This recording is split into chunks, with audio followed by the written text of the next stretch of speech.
Bonjour à tous et bienvenue sur les Lego en perspective. Dans cette nouvelle vidéo, après plusieurs jours de travail vers tout ce qu'il y a autour de la ville, j'ai presque fini, assez fini pour pouvoir vous montrer.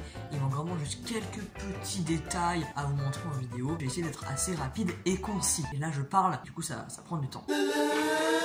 Histoire de vous faire patienter quand même un petit peu, je vais vous montrer la ville en dernier, même s'il n'y a pas énormément de choses en fait autour de la ville. Du coup ici, là où avant il y avait un meuble à chaussures, ici maintenant il y a une partie du mur de boîte, parce que le mur de boîte il m'embêtait vraiment beaucoup, je savais vraiment pas où le mettre, quoi faire avec. Du coup j'ai mis cette armoire dans laquelle avant il y avait l'ordinateur qui était par là avant, une partie du mur de boîte et un mini mur de boîte que j'ai mis là parce que du coup mes boîtes je les utilise de manière un peu différente. Ici on a tout ça ici, aussi les étagères d'exposition, et honnêtement je trouve ça vraiment plutôt sympa. C'est ici qu'il y avait avant la grosse étagère avec ce qui était les Lego de Noël, et j'ai mis les deux étagères Star Wars et l'autre petite étagère qui avait avant, il y avait les Lego Space dedans. Du coup ici on a un espèce de hangar Star Wars avec des LED. Du coup j'ai fait un petit truc au dessus avec un truc que j'avais fait dans mon collège, le petit truc de Legoland. Du coup un marcheur, le Faucon Millennium édition 2015.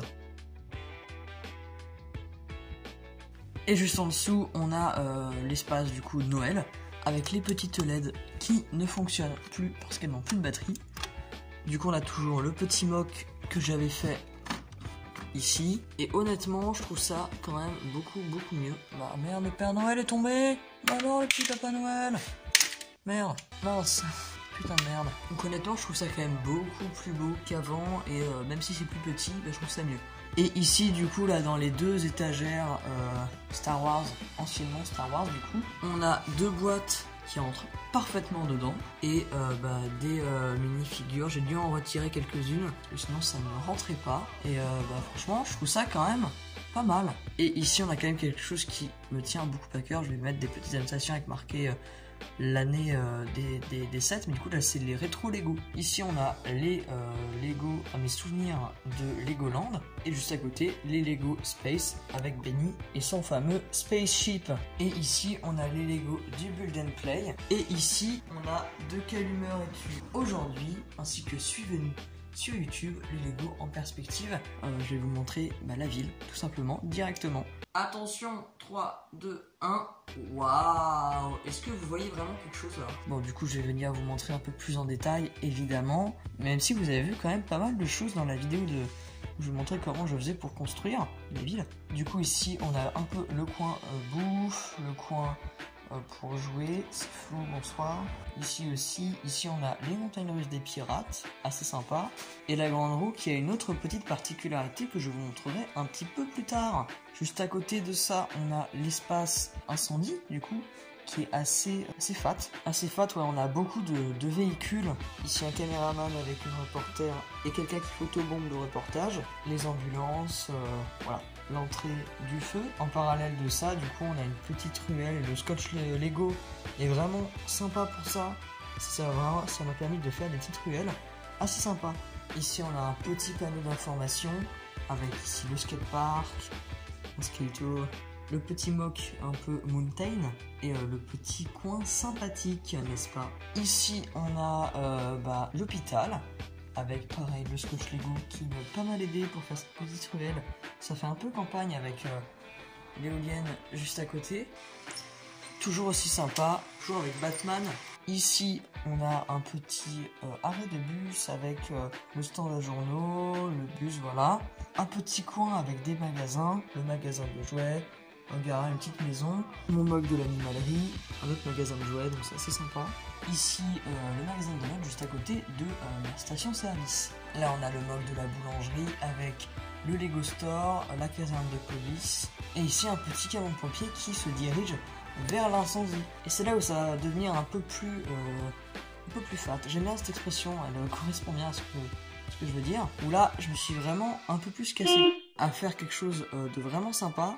Et je précise quelque chose, c'est vraiment la première fois où je suis réellement content de ce que je fais pour la ville. Habituellement, voilà, je suis content, mais pas non plus over, genre waouh. Alors que là, pour le coup, ouais, vraiment. Alors dites-moi en commentaire si vous partagez mon avis. Et comme la dernière fois, s'il y a des choses que vous pensez qui sont intéressantes de faire, faites-moi part. Ici, on a du coup un bâtiment créateur expert modular qui est la place de l'Assemblée. À côté, on a la caserne de pompiers, mon petit mock en coin là, le bureau de l'inspecteur, le diner et le garage du coin qui va nous emmener à la plage où les personnages n'arrêtent pas de tomber. Et là où je trouve ça franchement sympa, c'est ce petit truc. Alors je sais pas si je vais bien cadrer parce que du coup là j'ai le stabilisateur au bout des mains, mais c'est vraiment là ce petit truc, cette petite montée que je trouve franchement sympa. Vraiment ça donne un côté un peu plus réaliste, et puis ça donne un peu du volume à la ville. Elle est plus haute à certains endroits, enfin toutes les villes ne sont pas absolument plates. Du coup le chantier qui n'a pas énormément changé, et voilà, j'ai juste rajouté quelques petits personnages, notamment Emmett qui part au travail. Une petite référence, et je trouve ça dommage parce que les gens ne le remarquent pas, parce que la plupart des gens qui viennent aux expos n'ont pas vu les films Lego.